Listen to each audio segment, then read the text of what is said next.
तो काम होला हो भैया।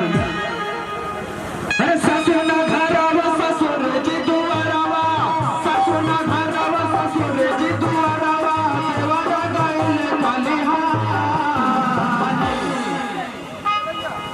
तू खाला राजा गोदिया में,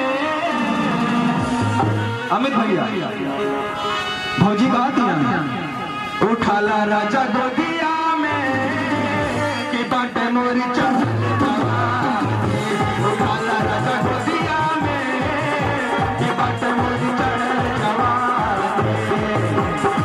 ससुर घरवा ससुर जी दुआरवा, ससुर घरवा ससुर जी दुआरवा, देवरा गइले बलिहान। उठाला राजा गोदिया में, उठाला राजा गोदिया में कि बाटे